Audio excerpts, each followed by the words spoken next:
Welcome back to the Centered on Buffalo podcast. This week we're joined by former Bills center who also played for the Chiefs and the Jaguars, and that's Mitch Morse. Everybody always loves these center-to-center conversations. I'm excited to bring Mitch back on the podcast as he just announced his retirement after playing his 10th season in the league. He finished up in Jacksonville. We'll touch on that. Of course, we'll get into some Bills talk, what his plans are for his next move in life, and a bunch of other fun topics on this one. For all of you that have subscribed to the podcast, thank you. For those that share it each and every week, thank you very much. And we encourage everyone out there, if you enjoy this podcast, please subscribe, rate, review, and share it on social media. Thanks and enjoy the podcast. Hit us up on all social media at The Buffalo Pod.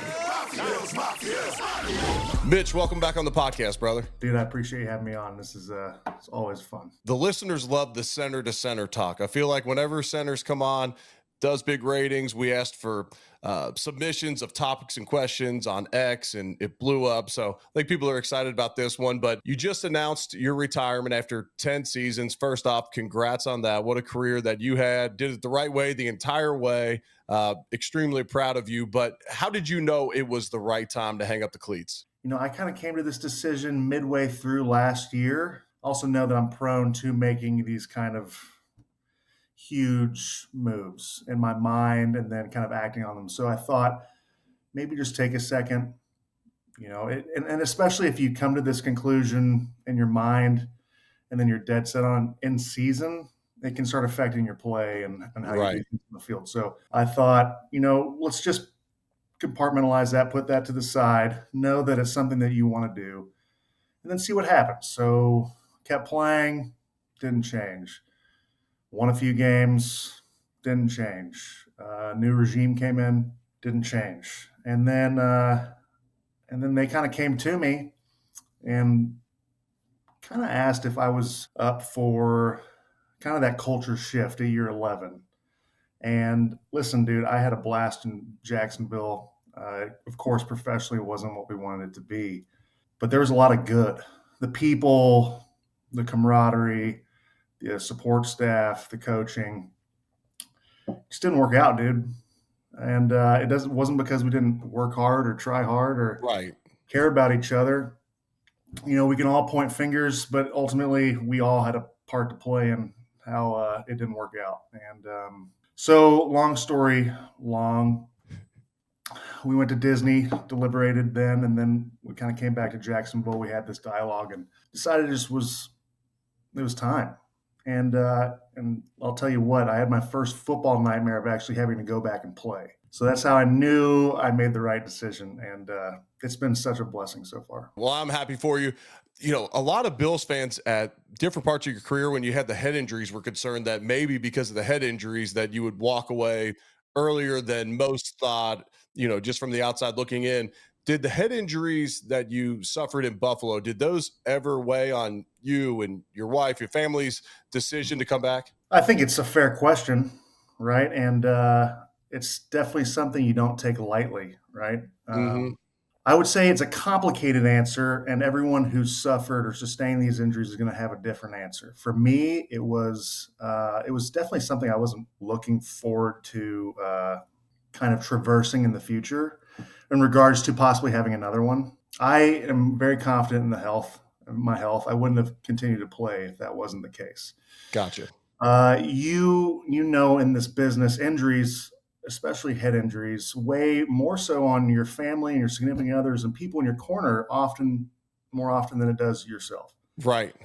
I wasn't going to go back out there if I didn't feel safe. And I will say Buffalo and, of course, Kansas City was always understanding on time frame. And each one of these is so different. The nice thing about the NFL is you're surrounded by the best of the best and professionals. And I wasn't going to go out there without having all sorts of scans or, you know, dialogue with people that I trusted. And I mean, I'm not going to lie. It definitely played a role in the big picture. Is the juice worth the squeeze anymore? And ultimately, there were a lot of other factors besides the concussions that led to my retirement. It was definitely something that we talked about, but that was dialogue years before when this was a reoccurring issue. But it was part of my script, man. And was it something I was proud of? No. But as is in anyone's career, you're going to have to deal with certain things, and this was something I had to deal with. Yeah, I mean, there's no reason to look back on your career with in like you said, not proud of those moments. Well, head injuries are the one thing. There's a number of things you can't control on a football field. Head injuries are one in particular because there's hits that you take and you're like, why did that one cause a concussion? How did I get my bell rung here? Why am I seeing stars here when I just got lit up 2 plays ago and felt completely fine afterwards? And why did this little, shot to the side of my head, or I fell to the turf and kind of landed on my temple area? Why did that one shake me up more than others? And so definitely something we all have to take extremely serious, but kind of the randomness at times, especially for offensive linemen where you're not going across the middle of the field, taking a huge shot from a linebacker, blindsided. A lot of times for us, it's, just kind of random bad luck when we get those head injuries. But switching gears a touch, Trevor Lawrence has taken a lot of grief and a lot of crap, outside of the building for his leadership, or maybe lack of. What was your experience working with Trevor last year in regards to that? My experience with Trevor was that he was a 40-year-old man in a 24-year-old man's body. You got to think this guy has been one of the most highly touted prospects since he was 16 or 17. So he's had to carry himself like a professional way earlier than a lot of these guys have. Listen, I think the first thing you have to do as any leader in a football locker room is you have to command the locker room with just your personality and your ability to maintain relationships. And Trevor does that just as good as anyone. So in the locker room, he had the guys. He had the relationships that you need. He has that kind of competitiveness, but it manifests itself in different ways. Like you can see it. It's palpable in Josh, or it's palpable in Pat, or my first quarterback was Alex. He steps in a huddle, he's a maniac. And it's something you didn't see. Trevor has that poise that is so important to have at that quarterback position. You might not see that killer instinct, but he has it. And I think that this new regime is going to bring that out of him. Good. Right? He has it. He has all the tools. He's a great dude. He's an excellent quarterback. We all felt like he was our guy. And listen, dude, it's everyone's job to critique everyone, right?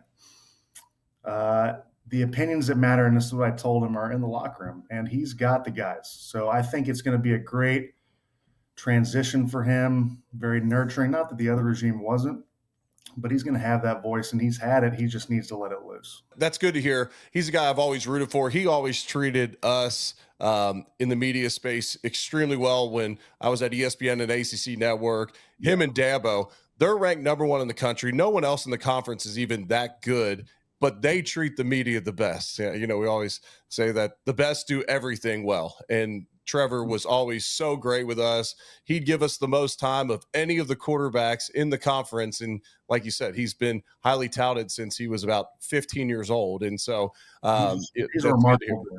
He really is a good person. And I think that's going to correlate to the field. And he's got a long career ahead of him. I told him, listen, dude, every player's got these years. I mean, last year was such an anomaly in regards to he had that AC joint. He comes back, gets that nasty hit, and then he's got so much else going on outside the field, and we're not doing well. And I'll tell you what, his poise was bar none one of the best I've ever seen. So he's got all the tools, dude. All right, this was a listener question, and I had to snap to a bunch of different quarterbacks throughout my time with the Bills, but I never got settled in with one as long as you did with Josh Allen. When you go down there and you start snapping to Trevor, did you have to switch anything up as far as your under center snaps with Trevor compared to Josh? Listen, I think Josh has alluded to this. For some reason, whether it was elbow surgeries or just a bad wrist or whatever, my under center snaps would always go a little left. So I would always tell these quarterbacks, even before, like me, Mac Jones, Trevor, like all these guys, I'm like, listen, dude, you just got to offset just a little bit to the left. And every time they would go, oh, it's a lot more left than you even implied. So there's definitely different nuances. Shotgun snaps are shotgun snaps, which is great. Right. And the way the league is now, I think it's going to more under center, to be honest, than in the past. Had this great shotgun snap era. Now it's, I would say, even more of a 50-50 split, maybe less. with, or maybe even more with the play action. But yes, there was definitely some growing pains and some jam fingers and some growing pains to say. Yeah, so they got to get all the way over on that left cheek for you, not just go right down the Oh, you're middle. straight up left cheek, dude. I'm not. It's not even like we're not splitting the difference. It's straight up. You're getting real comfortable with this left cheek here, pal. That's funny. That's funny. All right. So when you look back on your career, do you consider yourself a Chief, a Bill, or a Jaguar? And I understand you're going to have ties to each organization, but which one do you kind of align yourself with moving forward? Dude, I don't. That's such a tough question. I guess with time on task, you'd say a bill, but I don't know if that's paying the right fairness or homage to the time you spent with each team. It Right. was special, and each year with those teams was such an important time in your career or in your lifetime, and you have these bonding memories and these experiences with these guys. And I think it's a fair question, but to answer that question is taking away from the time you had with other crews. So if I had to answer that question, I would say without a doubt Buffalo, right? But I don't think it's totally fair to take away. Like my experience with the Jags was amazing. Professionally, we didn't do what we wanted to do, but I have great ties with this organization. And then Kansas City gave me the opportunity. We called it home for so many years. Turnover also plays a huge role. Like it's not the same team, and even Buffalo. But if I had to go to bed and dream of being a football player, I'd have to probably say it was a Bill. So there won't be a official retirement press conference in the Bills facility. We're not having those No, plans. no, dude. I did sign that piece of paper to Roger that said, "Dude, I'm retired," Yeah. and as a Jacksonville Jaguar. Um, no, I think it's an amazing opportunity when those guys have those retirement press conferences, but you got to earn your stripes to do that, and I don't think I quite earned those. And contractually, I am still a Jacksonville Jaguar. Gotcha. Well, I'll say this from my perspective, you certainly earned it, and part of you being self-deprecating right there is why your teammates love you so much and why everyone always enjoys being around you and spending time with you. But I would say you definitely enjoyed it. But I didn't have one of those either. I had an injury announcement, which wasn't very fun because I had to be very particular with my words so that I was not retiring. I'm announcing an injury in this moment. I'm actually still a part of the organization and I hope to be around. But that was Well, I think that's the thing that guys don't understand is like Jacksonville had the opportunity to claw back money. I signed a 2-year contract. I only met 1 year of that obligation, right? So the fact that they were so gracious in understanding this process, and who knows, they could have let me go. I don't know, but they seem to want to do right by me. They made that very clear from the ownership to the new manager to the new team president Tony Baselli. Like I had guaranteed money the next year. I didn't get that. That was totally fine by me. Didn't want it. They didn't claw back the money that they gave me. Unbelievable. It was just really good business done by them when they didn't have to. Yeah, that's awesome to hear. Did you give yourself a retirement present yet or have a party or anything with family and friends? We took the family for an absolute banger of a vacation to Disney, and Did you get the VIP guide? we might have done the VIP guide Love it. 1 or 2 days. And the Love it. problem with that is that once you do that, you see the other side. There's no going back. Like it's 100 we're in that boat. That was one of my that was my second contract present to myself was to take my daughter before my son was born to yeah. Disney with the VIP guide, just the three of us, me, my wife, and my daughter. Well, the problem is we got spoiled and now it's so stinking expensive. I mean, it's like 2 to 3 times what it was in 2015 ish or 2017. Sorry. Yeah. So it's like 2 to 3 times what it is or Well, what listen, it they was. know what they're doing. They understand what an elastic demand is, and talking about being juice worth the squeeze. It's worth every penny, dude. Oh I yeah. mean, it is just remarkable. The only problem is that's the standard set with these young kids now in regards to my family. So we're going to have a real rude awakening the next time we have to go stand in the line. And tough nugs, dude. It's Yeah. part of the gig. That's the way it goes. It's the way the world is. Exactly. They'll appreciate it the next time the Morses roll around with the guide after not having one. All right, we're gonna give a quick shout out to Waterboy, friend of the podcast, sponsor of the podcast. We'll get you some of this sent your way. This one's my favorite, the Workout Hydration. It's got some glutamine in it, no sugar, clean product, best electrolytes on the market. So we'll get you some sent down your way. Speaking of which, with the workout nutrition or workout, the workout formula there. What are you weighing nowadays? You gonna be the next Jeff Saturday and peel it all off? No, hell. You know what? Or the next Eric Wood. I mean, to be honest, we're taking a slow moving process, That's and okay. we're down about 20 pounds. That's great. But I'll tell you what, it is stagnant right now. So I got to kind of look myself in the. Here's what I want to do. I want to be able to dry off in front of the mirror and not want to throw up. And I've been for years, like dude. There's those guys in the locker room that just stand there, peacocking it in front of the mirror, looking at themselves, and that always freaked me out because the amount of like self-respect you have to have for yourself to do that is wild. It's bananas. For me, dude, if I catch even a little glimpse, it's bumming me out for hours. So I want to be able to do that, and I don't know if there's a target weight for that. It's just one day I'm going to look and be okay with it, and we still got a little ways to go. And listen, maybe I have to work on my mental state in that regards, but we have a few more pounds to go. Definitely. Yeah, I'm with you. And it's like anything in life, whether you're trying to accumulate money and then you get to a certain point and then you realize that wasn't enough. It's like I'm kind of in that boat now where it's like I would have loved to get down to 245 or 250 or whatever, but then you're like, is this enough or whatever? My wife is like, no more, don't lose any more. I started dating you when you were over 300 pounds. I fell in love with you when you were over 300 pounds. It's like a different person. You're good right where you are. All right. So most of the people that were submitting questions on X wanted to know about kind of your relationship with Josh Allen, what you observed from him. And that's been discussed on this podcast a ton, but you had, just by proximity, the closest, proximity to him on the field, getting to witness for 5 years, the journey of Josh Allen. Two things, and we'll start here. What area of his game did you see improve the most during your time spent with Josh? Probably sliding. The guy loves contact. It kind of fuels his cup, gets him going, gets him kind of acclimated to the game. But besides that, I would say just it's so hard to pinpoint one because it really is. There is really no. If I had to say, it was just what he did with the football. Mm-hmm. And I mean, the guy makes these miraculous throws, these plays, and you live by the sword, you die by the sword at times, right? He just doesn't seem to be. The interceptions are.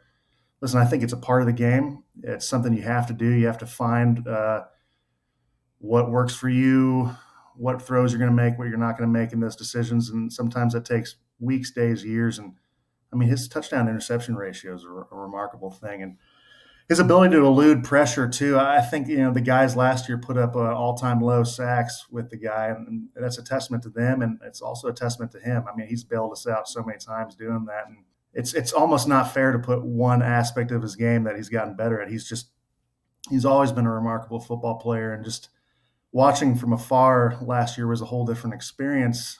It was really fun to see, and it's always just seems like a celebration of football when he's playing and when that offense is on the field. And so, to answer your question, I would say just his ability to process the game. And I think that just takes time with quarterbacks in general. So and I think that goes hand in hand. What you said, yes, him getting out in space, and instead of trying to run over a linebacker, he's sliding now. Don't take those hits. We don't need to. You've earned the respect of the locker room, Josh. We don't need to take those hits anymore. But then also understanding that sometimes the best throw here might just be a dump down. And it takes time to realize, like, what can you get away with in this league and what you can't. And I think those go hand in hand, and it's just kind of a maturity process of figuring it all out. And, he was thrust into action early in his career in Buffalo. He didn't, Mahomes had one season to sit out, but Alex Smith was on the podcast one time talking about how Patrick Mahomes learned what he could and couldn't get away with in this league, running their show team in Kansas City. Doing no-look passes, like, wait, that actually works? Yes, because if they're in zone, the linebackers and safeties are following your eyes. So at times a no-look pass works, and sometimes it's an underhand throw because the defenders have their hands up. You learn that. Well, Josh was thrown into the fire, so he learned on the fly, and everyone jumped on his case about turnovers early in his career. And then last year, he sets a record for the fewest amount of combined sacks, interceptions, and fumbles in a season, which is remarkable. That, one time we were talking about, okay, this guy's a roller coaster ride, high risk, high reward. And then he has the most efficient season in NFL history for a quarterback. All right, here's the follow-up for the Josh Allen one. We saw the highs from Josh early on, but when did you realize, okay, this guy is the real deal? He'll be an MVP. He's going to be a top 2-3 quarterback in the league for the next decade. I think it was probably 2019. We played the Dallas Cowboys on Thanksgiving, and it was a 4th and 1 QB sneak. I tried my best to snap, get low, all that stuff. Ball went right through. Talk about that left cheek, went right through that left cheek. Felt it immediately. Josh grabs it, goes, makes a guy miss, goes through a guy, and more than anything, it just showed his personality and like his willingness to not let that play fail. And when you have a quarterback that has that mindset, everything else is going to follow suit. And it did. I mean, it's just his personality, his maturity is a hard word to throw around Josh because he's a giant child. But his football acumen and his IQ was going to follow just his grit and his willingness to lay it out for his teammates. And I think that play exemplified that. I go back to that game often of when the Bills became America's team, not just because they beat the Cowboys quote America's team, but the personality of Josh and the team that came through, and it kind of showed, okay, this team is absolutely for real at this point, because that was a good Cowboys team. And in that play in particular was the one that was shown over and over. I like that you pointed back to that one. All right. So a lot of guys get into golf post retirement. Is that something that you're going to dig into? I see you got the player's hat on. Well, we were chatting a bit off screen. It's all about what you show and the front you put on. I, for years, like growing up, went on golf trips with my family, my mom, my dad, very active in golf. And I went from a cold environment to a cold environment in regards to in-season, off-season, kids, surgeries. I remember 3 or 4 years ago, I tried to pick up a club after I had one of my elbow surgeries. I couldn't even get the ball off the ground. And it was such a demoralizing experience. I was with my friends. I just left. It was one of the most immature moments of my life. And then I come here, and if you want to hang out with guys in OTAs, they're legitimately golfing every day. And the Jags just built this new facility with a professional golf simulator in it. And my family wasn't here for OTAs, so I would wait till everyone left. And I'd go and I would just hack the hell out of that ball, dude. Just absolutely put holes in that thing. And eventually a few guys who were also in the same boat who could golf, whose families weren't there, kind of gave me some tips, kind of weathered the storm, me cussing them out a few times. And now we're a little bit back. I'm still at a point where I'm going to write how the hole makes me feel on the golf on the score sheet rather than actually my score. Right. Once I'm able to kind of mature past that point, if you're not willing to let me put a ball down just because I feel like it, I don't want to golf with you. And listen, I think guys deserve the opportunity to go out there and really compete against themselves, against everyone else. I'm not your guy to do that. If you want to have a good time, drink some beers, throw down some serious booze, I'm your guy. But if you're going here to try to make a qualifier for something, dog, leave me alone. Gotcha. That makes sense. Let's take a moment to hear from one of our sponsors, and that's Dano's Seasoning. They got some new cheesening flavors. So Parmesan cheese mixed with Dano's. That was the original cheesening. Now they got a couple new ones. They have a jalapeno one, and then my favorite, the one mixed with the red pepper flakes. Go check those out at danosseasoning.com or a retail store near you. Yum, yum. Get you some. All right. Well, you got the player's hat on. I believe I saw a picture of you out at the tournament. So following golf, do you have a pick for the Masters coming up? Listen, dude, I'm a Texas guy, born and raised. There's a guy named Scotty Scheffler who just embodies everything I love about golf. Just not too high, not too low, everything I'm not when playing, right? So I'm a little bit of a homer in that regards. But besides that, dude, like I'm still trying to get my read on who the dudes are now. I'm Scotty Scheffler is one of the only names I really know, and I'm trying to integrate more into it because it's around me all over the place here in Jacksonville. So um, it's a really bummer answer, I know. There's no other dude that's like on the cusp or on the radar. That's really all I got, dude. No, that's okay. Okay, so Scotty Scheffler, he's the odds-on favorite to win it. He won it last year. Rory McIlroy, who won at the Players, he is the second best odds. Ludwig Oberg, who competed with Scotty down to the wire, first Masters ever. He's the third odds, I believe, and then John Rahm is fourth odds. But people haven't seen him. He's been playing on the Live Tour, so people haven't seen as much of him. That's actually going to be my pick. So he won it 2 years ago. He's been playing some really good golf. Actually got to play with him about a year ago. That's sick. Well, so yeah, that was a name drop, but yeah, no, I love that. And we actually played at the place that you're not allowed to talk about as well. So I saw what he can do out there. And so that's my pick. He was ticked after last year's Masters. I think he's coming back with a vengeance. So I'll take him. All right, we got some rapid fire questions for you. Number one, hopefully we have some fun with these. Who's a nose guard that you're glad that you never have to go up against again? Dexter Lawrence. That guy is just everything that you see and more. I mean, I don't think he gets a lot of praise. It's not enough. The guy's remarkable. Yeah. Is it his power? It's everything. The guy's quick, his power, his change of direction, his use of hands, secondary moves, everything he does it's all that in a bag of chips, dude. Yeah, that's a nightmare for a center. All right, number two. Who was the nastiest O lineman you ever played on a line with? I would say either John Feliciano. That was going to be my guess. Or a guy named Laurent Duvernay Tardif. He was a French Canadian. He's actually a doctor. Was with that Kansas City team for a long time. I don't know if it's a French Canadian thing, but the guy just eats cheese, drinks wine, and flies around. Doesn't know when to stop. Remarkable player, an absolute mauler. I love it. What was your least favorite part of an NFL practice? Like something you're so glad you never have to do again? Oh, great question. One I think of often now. I would say like the first few 9-on-7s or inside runs in training camp, because everyone's got the juice, the Holy Spirit, or a one-on-one pass rush.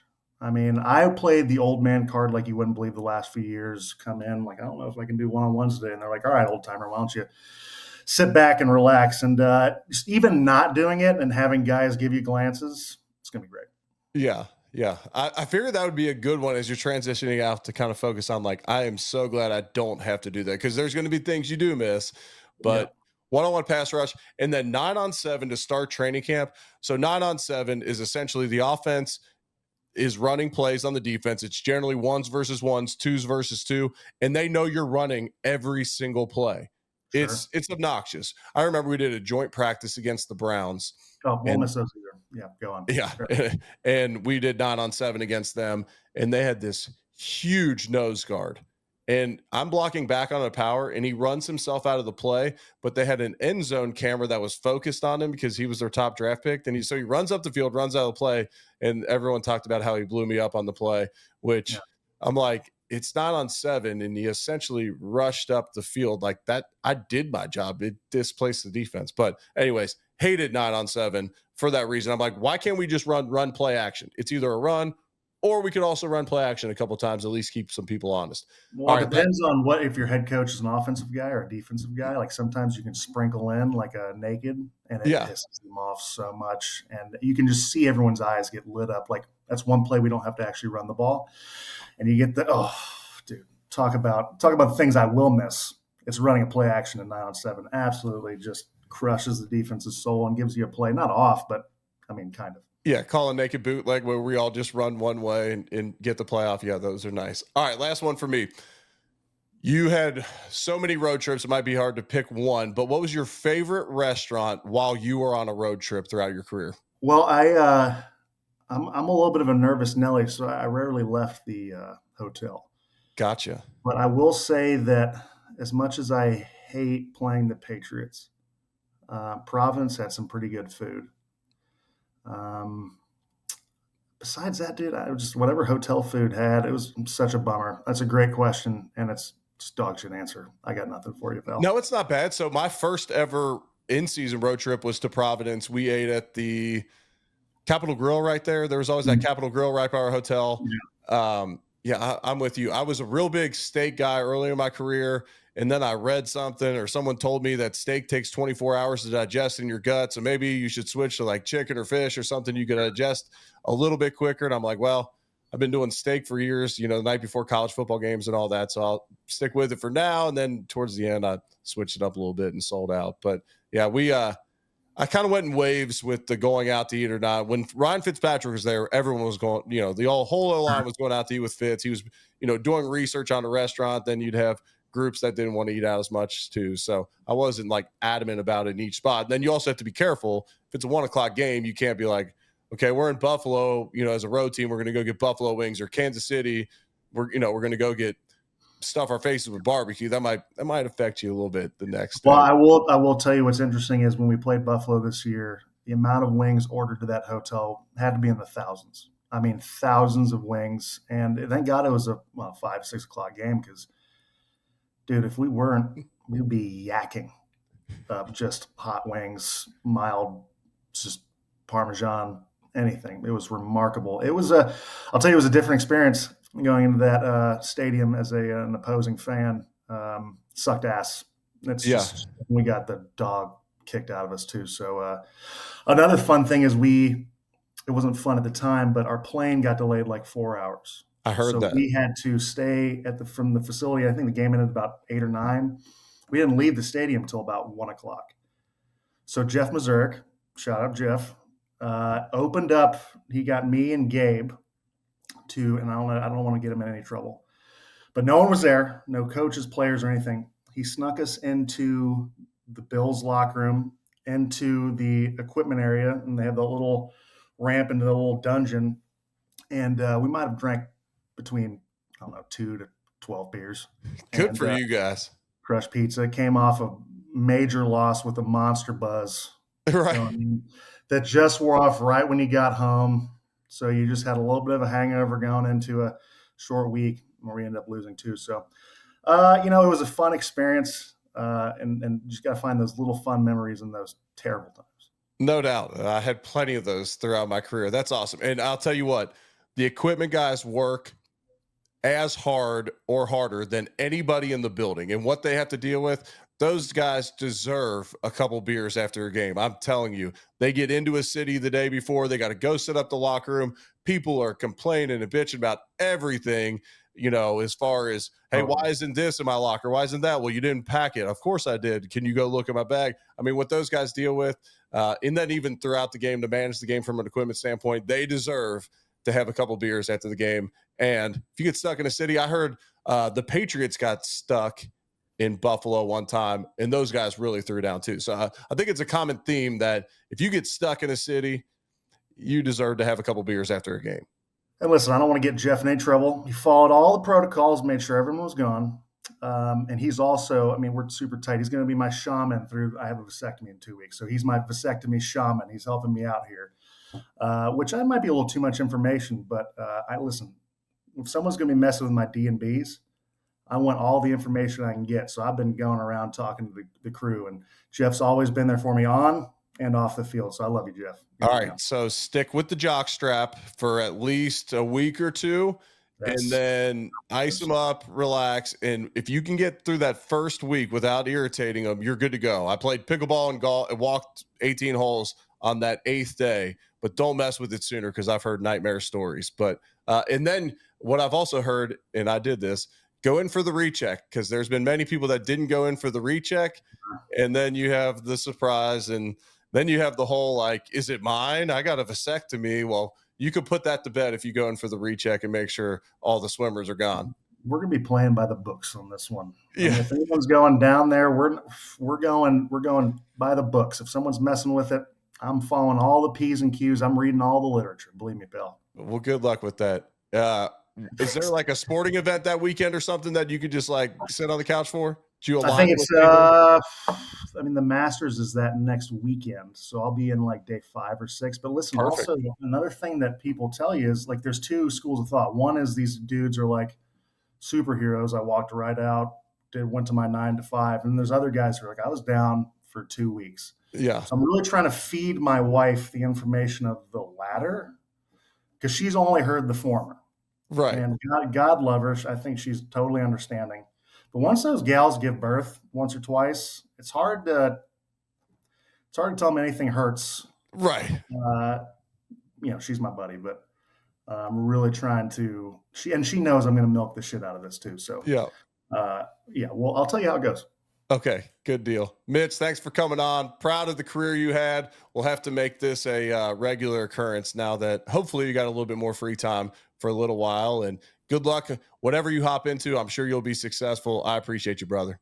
Eric, I thank you so much for you being there for me on the field. And then what people don't see is the past few weeks I've been scrambling to see what's the next deal. And you were very gracious to spend some time with me just chatting through. So it means a ton. I don't take it lightly, and I appreciate you, pal. Absolutely. Anything I can ever do, you know that. Just reach out, brother. All right, dude. Take it easy. You too.